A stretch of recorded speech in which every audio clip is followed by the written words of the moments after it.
Hello and welcome to the Claret and Blue podcast post-match reaction for Aston Villa's 1-0 defeat at Craven Cottage against Fulham this afternoon. I'm your host for this one, Dan Rolinson, joined by the lovely Neil Dunworth from the For the Love of Paul McGrath pod. Now, you've already done your own, Neil, so I'm going to get through this quickly and not waste too much of your Saturday afternoon. The sun is shining here in Kiddie, and to be honest, I want to go out and play with my son because he started to learn how to kick a ball properly. That's fun. That makes one of you. I saw your foot golf. Okay, steady on. What I was about to say was maybe he'd have had a better chance scoring a goal today from some of the efforts that Villa have had off target.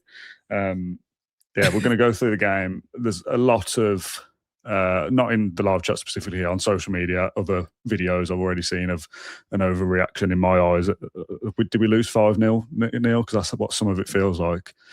It's a crap game. It's a crap performance. We play like that against Forest, I think we'll probably lose. I don't think we'll play like that against Forest for a start because they'll all now get a massive kick up the arse. What I would say, to get my thoughts in immediately before I hand over to the guest here and a dog, welcome to the dog, is I don't think if we are desperate to win that game to qualify for the Champions League, we are taking off Youri Tielemans and John McGinn with 20 to go. Leon Bailey coming on to try and win us a game in 2026 is, I don't think, going to work ever. That four-man substitution at once tells me that we've got an eye on Thursday to make sure we don't get a serious injury here and just, okay, we might get something here, but if we don't, we don't. I still think we're going to finish top 5. Should we be looking for third? Yeah, absolutely. But come on, you can't win them all. Somebody in the chat before we started said, that was our easiest game left, which we played Burnley. That's Tottenham. Yeah, we played Burnley. Villa need one more win still. They have one less game now to do it in. But if we can't beat Burnley or Tottenham or even Liverpool, if we have to, we don't deserve top 5. But I still think we'll get it. The focus is on Forest for me, and we have to be better. I've put lacking intensity in the title because that's what it felt like to me. We just weren't ever at the level or at the required pace to even try and beat Fulham. They turned it on a little bit, scored, and we didn't match them. That was kind of it for me. The game was a shocker. It was rubbish. Yeah. We always get like, let's see how you turn this into a positive. We're not. We don't have to. There's no the club are ringing me up saying, "Oh, Dan, you need to defend the club." No. If it's crap, it's crap, and that was crap. Yeah, and the club can't afford an international call to ring me here in Ireland because of PSRs, so I don't get those phone calls then. But no, look, it was a brutal game of football.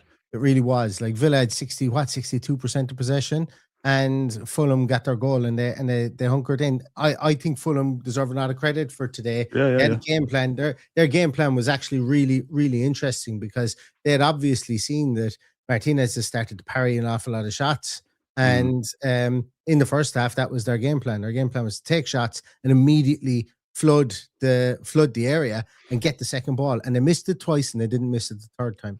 So Villa had warning signs. There were warning signs there for Villa. Our midfield didn't work. I was big on saying beforehand, I was like, listen, Lamar Bogard is in there. Let's see, is he going to be that 20 to 25 million pound player that apparently Brighton were bidding on in January? And I didn't think he controlled the game. I didn't think he was able to get to the pitch of the game. And, his positioning with Tielemans, I thought both of their positioning was really poor throughout. To be honest, that's a conversation for another day. And Villa were caught with that goal. And I know Fulham get their second goal I said it in my podcast, in real time, as the ball was being crossed in, I was like, he's all over the goalkeeper. There's no way this can be a goal. And rightfully it was ruled out. And I thought Mike Oliver had a great game. I thought he had a good game today. And to be honest with you, that's how bad the game was. I was going to say, it's not the level of our highlights. The ref was all right. Yeah. And then look, I know some people might disagree. And look, there was a holds on Matty Cash in the box, and we don't get penalty on that kind of stuff. That's just the way it was. No, neither do I. But it's the game was bad. It was a bad game throughout. Fulham were less bad. Villa owned the ball. They had no bit of penetration. As I say, Villa were in second gear, and they needed to up the gears, and they weren't able to do it. They weren't able to break down Sanderberg and Sasilic in the middle of midfield, and it caused a huge issue for them. And Fulham, as you said yourself, look, it didn't look like a team that was playing with that intensity at all today. Well, there's two things that can let you down in any game, and that's sloppy defending and poor finishing. And if you happen to do both in the same game, you've got no chance against anybody. That period when Rodgers and Watkins both have a chance near enough next to each other in the first half that both go wide, I think. It's a great chance to score 2 goals there, and if they do, I know people in the comments saying, yeah, if buts and maybes, but yeah, if we score those 2 chances, it's a completely different occasion. We created those chances, and the finishing was woeful. Have to do better. You've at least got to get it on target. So Villa have had a few chances where they've blasted them over. It's like we're playing on the moon, and just balls rising and rising. But then the other end, if you slop it at the back as well, and it's all a bit soft and slow and pedestrian. We've spoken about the style of play of Villa don't burn out in the way a Newcastle do because we're not hell for leather all the time, and that's okay because we play a lot of football and we have to manage it, and I get that. But when you have a game that's a bit of a stinker and you don't see any intensity and any urgency, it's, we're rubbish, these players are terrible. We are still 4th, by the way, with a big points gap. We're in a Europa League semi-final. If we lose that game and Forest batter us, and everyone was going, I wasn't really worried about Forest, but they won 5 yesterday, so now they're going to batter us. Firstly, it doesn't work like that. Nobody said Forest was going to be easy, by the way. Like, that's not an easy game. It's a Europa League semi-final. But Villa should have enough quality if they show up to progress through that tie. And if they don't, then I think there's criticism very much wanted of Villa have bottled a big kind of moment. We just found a way to beat Sunderland. We made it very difficult, but that was a big game, no? Bologna was very easy for us, but that's a big game, Europa League quarter-final. We can't just be now going, Villa are just terrible. We're 4th. Might win a trophy in 3 weeks' time. Like, let's just calm down a little bit of like, we're terrible. Emery's time's up. This player's finished. That player's finished. We have to be better than today. Yeah, absolutely. And I think we will be. We need to win one more game in the league and get through in Europe, and then we'll see what happens from there. But I'm not like, throw the baby out with the bathwater, isn't it? Is the phrase. I'm not now just going to rip everything up because we lost today. Yeah, I wouldn't be throwing the baby out with the bad water, especially since he started kicking a football down. That's like, you've done the hard yards. You've done the hard yards here now. He's kicking a football now. It begins to be fun. So don't fire him out with the bathwater. But no, look, I think a lot of people, rightfully so, will be looking at that Forest result and saying, look, 5-0 against Sunderland. Jesus, Sunderland. I in the team sheet tantrum that I do, I just mentioned something out of context, or in context, should I say, that Sunderland were the 3rd best defensive team up until January this year. And what happened? They sacked their defensive coach, Luciano Vulcano, and now they're the 3rd worst team defensively in the Premier League. He wasn't a fit. It seems to be is why he was. Because I did a bit of study on this because I was like, Sunderland were brilliant, and they've just had they're conceding lots of goals lately. So I looked at that anyway, but that's not to say the Forest weren't good yesterday. They absolutely were. Chris Wood coming back into form. Igor Jesus getting another goal. Morgan Gibbs-White hitting form just in time to get on the plane for England as well, and so on. So look, that's something that we'll worry about during the week. But it was that the Forest will need their own level of scrutiny and their own level of respect in this game today. I think Villa, I'm not having a go at somebody who put a comment in there a moment ago, but I saw it in my own and some of the comments. Excuse me. When I look back afterwards, that there was arrogance with the team selection for Aston Villa today, and I don't like Bar Barkley. I don't know who else really you could really have put in there from that. And I don't think this was one of those arrogant performances. I think this is one of those because I think I might have coined that phrase 2 years ago about Villa having an arrogant performance. But I thought this game was just one whereby Villa just could not get going through the gears. I don't think it was a case of, okay, we'll consistently trust this process. I think they just couldn't get through the gears in this game today. And this team has that. And great teams. We've seen that before, by the way. Yeah, and great teams. So the difference between that is Man City don't have games where that happens. Arsenal this year don't have games where that happens. Aston Villa do. And that's why Aston Villa have fallen away from the title race and have come against teams like Liverpool who've had games when that happens, against Chelsea who've had months in a row where that's happened, and Manchester United as well. So look, it's a regression to the mean, obviously, in this game. Villa were not good enough. There's no putting lipstick on the pig in this one. Villa could not get to the pitch of the game. They owned the ball. Fulham were happy enough to let them own the ball. As long as Berge and Illich stayed in the middle of the midfield there and were able to shield those two centre halves, Villa were struggling to get balls through the centre. In the second half, we got 2 of them. One lovely move, Ollie Watkins blasted over the bar. You alluded to it. Tammy Abraham makes a lovely move with his feet. Yeah. And both of those you should see hit the back of the net. I was really surprised target at least. Yeah. I was really surprised to see Tammy put his over the bar. But both players were under pressure. In the first half, you had 2 shots. One shot from Morgan Rogers where he drifts in from the left-hand side, tries to bend one in with his right foot. That one should go in the back of the net for sure as well, I think. And they have gone in the back of the net for us this year. They didn't go in today. Ollie Watkins has a really difficult chance, I think, from the right-hand side, puts it past the goalkeeper's right-hand post as well. Their chances that we need to score, and we didn't score them. I wouldn't say any of those chances were on a plate, but I would say they're the ones that you need to just think for that split second, get your foot over the ball in the 2 instances of Tammy and Watkins, or in Morgan Rogers one, make sure that you don't bend it a foot and a half past the post, because I thought I put that one badly wide, to be honest with you. So look, everybody comes in for criticism in a game like that today because nobody reached the pitch of the game. And Villa will have to go back to the drawing board and try and come up for something for Thursday night. But this is the kick up the arse that Villa need again. Yeah, this is where you have the opportunity to learn, right? If we'd have won 2-0 comfortably today, we don't particularly learn anything. It's on Emery and the coaching staff to go away, and it's not on us, Neil, to go and fix these problems. It's on the players and the staff to go and get something right.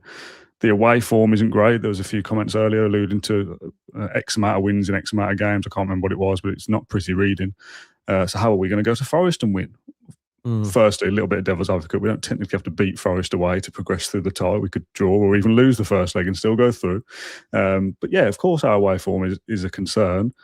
And our home form was a concern not so long ago. And then all of a sudden we turn that around a little bit. So I don't know. I'm not. This is not disastrous. We've been battered, and we're never going to win again. Because I think that's silly. I was hearing all that back in January and February. Here we stood with the whatever points gap it is now. 8 is it? I don't know. It's poor. It was a rubbish game. Finishing was poor. I thought Torres was poor in parts as well. Martinez for the goal has put it into a dangerous area. I think probably could do better with as well. All right, go and improve for Thursday then. Go and beat Tottenham next Sunday. Like, it's still on us to go and do our job. I'm not gonna go crazy at the comments that are like, don't think we'll win another game this season. Really, we're gonna lose. We're gonna lose 5 in a row. I want to say every fan's entitled to their opinion. Of course, of course. That's just not my mindset. Exactly. Yeah. Like I had one person DM me after this as well. I'm not going to name him, but he won't mind me telling this. And he vehemently means what he said. He said, "I'm done with Villa this season after that game." And I know he means it. No, it wasn't. No. But I know he means it. And I'm like, that's one more ticket for Forest, because he's a ticket for Forest at home already. And I'm like, okay, can I have your ticket for Forest? If you don't like, and he's well entitled to it, as I say like that. But there's a lot to look forward to in my mind for the rest of this season. There's so much to look forward to, and we're all nervous, and we're all like cats on hot tin roofs at the moment. I certainly am too.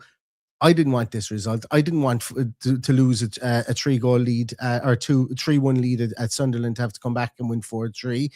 Needlessly hard things have happened to Aston Villa. Yeah. We never make it easy. Hard. But it's like the future is in our hands. I'm only talking really about the reaction to the game, like the game itself. It needs to be better, right? I'm talking about when we win, we're the best team in the world. When we lose, we're the worst team in the world, and the balance is always in the middle of that. We're a good side, but we have gaping holes of quality. That second half team isn't good enough to be finishing in the top 4. The squad depth isn't there. It needs work still, and if we play like that against Forest, I think we'll get slapped. So it's on us to not go and play like that. Exactly. I think if Unai Emery had his time back again today, I think he probably would have started Barkley in the 6th. Yeah, I agree, yeah. I think maybe he wasn't fit enough to start. Maybe he wasn't, but you see, the fact, my big thing with the setup, and what I said I wasn't ever go at the person because I mentioned Barkley specifically, is he can't play on Thursday. So him not being in the side today, to me, was the head. That was the head scratcher. Not that Bogard was played in there. I was actually saying him not being in the team in the 10 instead of Buendia was the head scratcher. Coming up against Berga and Illich, because they're 2 big brutes inside there. You get a fellow who's in there, is about 6'1", 6'2". Barkley's big lad, and he's able to hold his own. I just thought that might have been the smarter option. But even but after the game, when I've watched it back, I would have gone, maybe Barkley in the 6 might have been the smarter option. So it's it's not ideal. Like, that result is nowhere near ideal. You win that today and you're qualified. Like yeah. Absolutely qualified. But Now, not winning it doesn't mean we're going to finish sixth. This is it. Yeah. So now you just have squeaky bum, and you go, right, we have to beat Burnley. Yeah, which I think we will. And we should beat Burnley. I think we might beat Tottenham as well. It's in our hands to qualify for the Champions League by beating Tottenham at home in front of our own fans. That should be an incentive enough. Yeah. And then you can then focus on the second leg of Forest, where hopefully you've not been slapped in the first leg, which will happen if we play poorly. Us not progressing to the final is on which Villa turn up. I feel that we've said that for ages. It's all about how we approach games. Sometimes we look like a team that is, I don't know, 12th or 13th in the Premier League, and other times we look like we could be in a title race. We have brilliant moments and we have terrible moments. We're either really good or really poor. It's on us to turn up and fix what went wrong today. That's a good question for Mr. Techbits in there. Who do we have as our player of the game, in our opinion? I actually don't know. I don't think there's a standout. Somebody who went under the radar, like they didn't do anything wrong. Like Cash have an okay game because he didn't do anything wrong, but didn't do anything good either. Cash and Dina were all right. Nobody's standing out as being more than a 6 out of 10. Yeah. I'd go so far as to say like Tielemans was grand. I just find this I think the positioning of those two players specifically was a bit wild in the first half. A bit wild. And it led to being caught on the break. So it's hard to say. Yes, lads just said McGee ? And I just mentioned Cash. Yeah. Philly the Villa says Cash was poor and McGee was missing. I don't know. Does it matter who the best player was? We lost 1-0. It was a poor team performance. It was a bad game of football. I'd struggle to tell you who the best player on the field was. That's why I said Michael Oliver had a good game. The BT man of the match or TNT man of the match was Anderson, I think. So and that goes to show. Literally, all he did was head the ball away. Yeah, all he did was head the ball away and hold on for dear life to Emi Martinez at that. Was it him that held on to Martinez for that for the goal that was disallowed? There was nobody spectacular in this game. There's no Fulham fan. Well, they probably are saying, "Listen, we had a rock solid defense against a good Villa team who've been scoring goals recently," and that's how that would be portrayed in the Fulham in the Fulham fan media, and it should be because it's another good home win for them. Keeps them in the hunt for European football. Lest we forget, these guys aren't complete another wet dogs at all. Like, these guys are this team's chasing something too, and we caught him at the wrong time. I think, as the game progressed, I went, a point here would be brilliant. We didn't get a point. We didn't get a game. We didn't even get a goal. And it was a bad game of football. And Villa were worse than Fulham today. There's a comment there quickly just to wrap up on the last point for me, from Michael. I know exactly why Emery played Bogard. Complacency. Thought we had it in the bag before kickoff. I think there's a chance that's getting him ready to play Thursday. If Nana's not going to be fit, Bogard will be playing on Thursday because Barkley can't. And he obviously doesn't want to fancy Louise. I wouldn't have thought. There you go. And also, Bogart's our player. It's no secret that he likes Lamar Bogart. So, I think if we were looking at it, we'd picked an 11 there because we were arrogant. You'd be looking at 5 or 6 changes, not one. Absolutely. Sancho and Bailey Starks. It's like, well, they're not going to play Thursday. We're top 5's right. Villa will go into that game thinking we can win this, absolutely. But again, I'll still say what I said 18 minutes ago. If we're desperate to win, are we taking Tielemans and McGinn off with 20 to go? I don't fully agree with that either. But I do believe that. I don't know. I thought that was strange. I think that's getting. They're playing Thursday, so this game's probably done. Yeah. I wouldn't have done it. I wouldn't have done it at all. No, I wouldn't either because I want to win the game. I sat there and I turned around and went, and I don't want to be swearing on your podcast, but I used some agricultural language to myself. I was like, I don't. And then when I saw our Jamaican hero coming on, and nothing against Jamaican people, absolutely loved them, lovely, been there, it's absolutely fantastic. But Leon Bailey just is not it in 2026, unfortunately. And Jadon Sancho, since he damaged his arm, has fallen off a cliff. And I know we've only got 2 games for sample set in that, but 3 games maybe. But just didn't look up to the task today. No, granted, what did they get? 12 Also, minutes, 15 minutes or whatever. Just on Forest to wrap very, very quickly. It wasn't that long ago when we could have scored 4 against Forest. You know, like we've absolutely battered them. That was only a couple of weeks ago. If Villa play well, we are a good team. The problem is sometimes we just don't turn up at all, and Emery will have to get them. And if they're not up for a European semi-final away against an English side, yeah, we've got a serious problem, because they should be up for that. They shouldn't need telling. They shouldn't need a kick up the arse. This is a massive occasion we're talking about. So that everyone's got to be 9s out of 10s, not 5s out of 10s. Anyway, we'll talk about that in the week. Like I said, we do about 20 minutes and we've gone past that. So I'll let you go. Thank you very much for jumping on the show and helping out. Thanks to those who caught with the show live as well, and all your comments. If you're watching this on catch up, you can share your thoughts as well. We are after a push for YouTube subscribers. The big bosses are on my back. So if you want to subscribe, that'd be very helpful. I want to grow the channel as big as we can, and you'll probably hear me talk about that a lot.